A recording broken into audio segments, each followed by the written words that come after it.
കാത്തിരുന്ന LGSൻ്റെ രണ്ടാം ഘട്ടത്തിൻ്റെ final key വന്നിട്ടുണ്ട്. കുറച്ച് ദിവസമായില്ലേ എക്സാം കഴിഞ്ഞിട്ട്. സെക്കൻഡ് സ്റ്റേജിൻ്റെയും തേർഡ് സ്റ്റേജിൻ്റെയും ഫോർത്ത് സ്റ്റേജിൻ്റെയും ഒക്കെ വന്നിട്ടുണ്ടായിരുന്നു. സെക്കൻഡ് സ്റ്റേജിൻ്റെ വന്നിട്ടുണ്ടായിരുന്നില്ല. ഇപ്പം വന്നപ്പം 11 ക്യാൻസലും 2 ചേഞ്ചുമായി. എന്താ അല്ലേ, ഇത്രയും ഡിലീഷനും കാര്യങ്ങളൊക്കെ വന്നാൽ എങ്ങനെയാണ്? പഠിച്ചവരുടെ മാർക്ക് തന്നെയാണ് പോവുക. നല്ലൊരു മാർക്ക് നേടി അവരുടെ മാർക്ക് ഇത്രയും 11 ക്യാൻസലും 2 ചേഞ്ചൊക്കെ ചെയ്താൽ എന്താവും?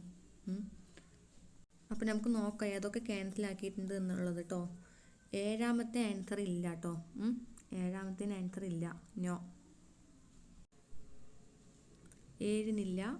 പിന്നെ അടുത്തത് 10ാമത്തെ ക്യാൻസലാണ്, 10, നോ. പിന്നെയോ 11ാമത്തെയും ക്യാൻസലാണ്. 7ാമത്തെ 1821 രാമൻ നമ്പൂതിരിയുടെ നേതൃത്വത്തിൽ നടന്ന കുറിഞ്ചി കലാപത്തിന് കാരണം, അത് ക്യാൻസലാണ്. 10ാമത്തെ ആണെങ്കിലോ കേരളത്തിലെ ആദ്യ രാജവംശമായ മൂഷക വംശം ഭരണം നടത്തിയിരുന്നത്, അത് ക്യാൻസലാണ്.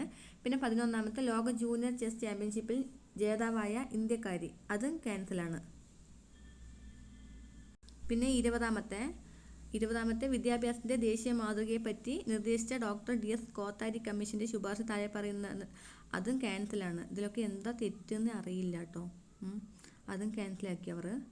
പിന്നെ പെരിയാറിൻ്റെ നീളം, അത് തെറ്റാണെന്ന് നമുക്കറിയാം. അത് ഓൾറെഡി അതിന് ആൻസർ ഇല്ല, അത് തെറ്റാണ്. നമ്മൾ 244 എന്നാണ് പഠിക്കണം അല്ലേ പെരിയാറിൻ്റെ നീളം.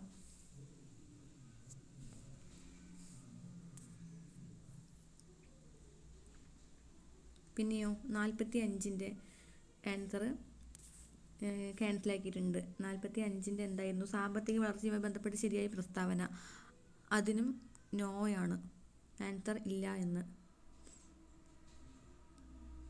അടുത്തത് 53ാമത്തെ ആൻസർ ചേഞ്ച് ചെയ്ത് വന്നിട്ടുണ്ട് കേട്ടോ. ചുവടെ നൽകിയിരിക്കുന്നവയിൽ ചെറുകുടലുമായി യോജിച്ച പ്രസ്താവന 1, 2, 3 ആണ് ശരി. 3ഉം ശരിയാണെന്നാണ് പറയുന്നത്. ആഹാരത്തിലെ പോഷക ഘടകങ്ങൾ രക്തത്തിലേക്ക് ആഗിരണം ചെയ്യപ്പെടുന്ന ഭാഗമാണ് വില്ലസുകൾ കാണപ്പെടുന്ന ഭാഗം. ജലവും ലവണവും ആഗിരണം ചെയ്യപ്പെടുന്ന ഭാഗം. അങ്ങനെ ഓപ്ഷൻ ബി ആക്കിയിട്ടുണ്ട്. 53ാമത്തെ ഓപ്ഷൻ ബി. പിന്നെ 55ാമത്തെ ക്യാൻസലാക്കിയിട്ടുണ്ട്. കേരളത്തിലെ പ്രധാന വരുമാന സ്രോതസ് ചൂടെ നൽകിയിരിക്കുന്നവയിൽ ഏതാണ്? അതിന് ആൻസർ ഇല്ല, നോ.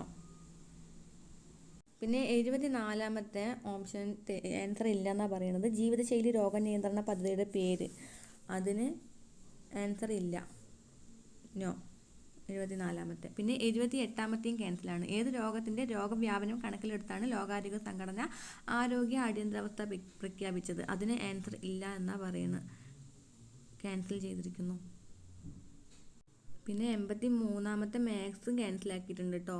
0.5, 0.25, 0.35 എന്നീ സംഖ്യകളുടെ ലസാഗു കാണാൻ പറഞ്ഞിട്ടുണ്ടായിരുന്നു, അതിനും ഇല്ല, നോ.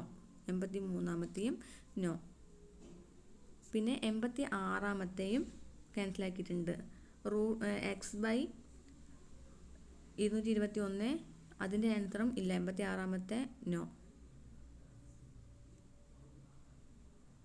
86ാമത്തെ ഓപ്ഷൻ മാറിയിട്ടുണ്ട് കേട്ടോ, മാറിയതാണ്, സോറി. 86ാമത്തെ ഓപ്ഷൻ ഡി ആണ്, 884 ആക്കിയിട്ടുണ്ട്. 86ാമത്തെ ചേഞ്ച് ചെയ്ത് വന്നിരിക്കുകയാണ്, 884. അപ്പോൾ 2 ചേഞ്ച് ചെയ്തിട്ടുണ്ട് അല്ലേ. 53ാമത്തെയും മാറ്റിയിട്ടുണ്ട്, 86ാമത്തെയും മാറ്റിയിട്ടുണ്ട്. പിന്നെ 91ാമത്തെ ആൻസർ ക്യാൻസൽ ചെയ്തിട്ടുണ്ട്. 36, 47, 42, 35 ഇതിൽ ഏതാണോ ഒറ്റയാന്നുള്ളത്. അങ്ങനെ 91 ക്യാൻസൽ ചെയ്തു. അപ്പം ടോട്ടലി 11 ക്യാൻസൽ ഉണ്ട് കേട്ടോ. 11 ക്യാൻസലും പിന്നെ 2 ചേഞ്ചും ചെയ്തിട്ടുണ്ട്. അപ്പോൾ നല്ല രീതിക്ക് കട്ട് ഓഫ് കുറയും. എന്തായാലും 50 ആ ഒരു റേഞ്ചിലൊക്കെ വരാനാണ് നല്ല ചാൻസ്. എന്ത് പറഞ്ഞാലും പത്തനംതിട്ടയൊക്കെ ഏറ്റവും വേക്കൻസി കുറവായ ജില്ലകളാണല്ലോ, ഇടുക്കിയൊക്കെ. അപ്പോൾ എന്തായാലും നല്ല രീതിയിൽ കട്ട് ഓഫ് കുറയും. അപ്പം ഇതിനെതിരെ എന്താ ചെയ്യുക? നമുക്കൊന്നും ചെയ്യാൻ പറ്റില്ല. അപ്പോൾ ഇത്രയും ക്യാൻസലൊക്കെ വരുമ്പോൾ എന്തൊരു ചതിയാണ്. ശരി, എനിവേ എല്ലാവർക്കും 50-ന് മേലെയുള്ളവർക്ക് എല്ലാവർക്കും പ്രതീക്ഷിക്കാം കേട്ടോ. നല്ല മാർക്കാണ്.